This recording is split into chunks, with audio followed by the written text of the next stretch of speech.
Indian കാർഷിക ഗവേഷണ കേന്ദ്രത്തിന്റെ ഭാഗമായ കാസർഗോഡ് കേന്ദ്ര തോട്ടവിള ഗവേഷണ കേന്ദ്രം ക്യാമ്പസിൽ ദേശീയ സസ്യശാസ്ത്ര സമ്മേളനത്തിന് തുടക്കമായി.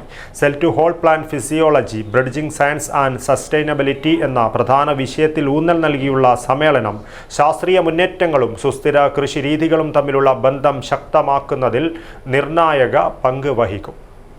ജനാർദ്ദൻ ഹോസ്പിറ്റലിൽ ലാപ്രോസ്കോപ്പിക് സർജറിയും മൾട്ടി സ്പെഷ്യാലിറ്റി ആധുനിക ചികിത്സയ്ക്കും ഞങ്ങൾ പ്രാധാന്യം നൽകുന്നു. വിവിധ സ്പെഷ്യാലിറ്റികളിലുടനീളം ഞങ്ങൾ സമഗ്രമായ സേവനങ്ങൾ വാഗ്ദാനം ചെയ്യുന്നു. Janardhan hospital, bank road, Kasaragod. ICAR CPCRIയുടെയും ഇന്ത്യൻ സൊസൈറ്റി ഫോർ പ്ലാന്റ് ഫിസിയോളജിയുടെയും സംയുക്താഭിമുഖ്യത്തിലാണ് 3 ദിവസത്തെ ദേശീയ സമ്മേളനം.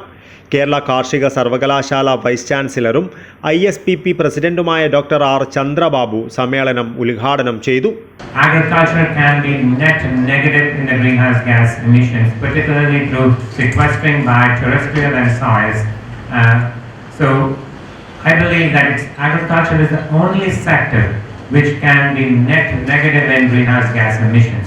Every other sector can be net zero or neutral, but agriculture has the potential to become the net negative in terms of greenhouse gas emissions.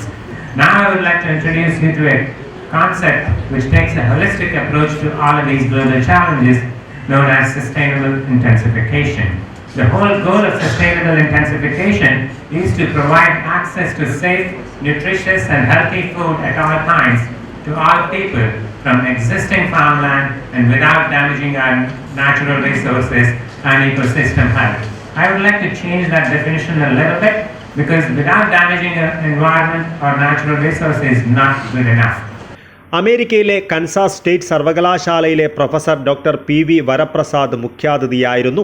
CPCRI director doctor KB Hebbar അധ്യക്ഷത വഹിച്ചു.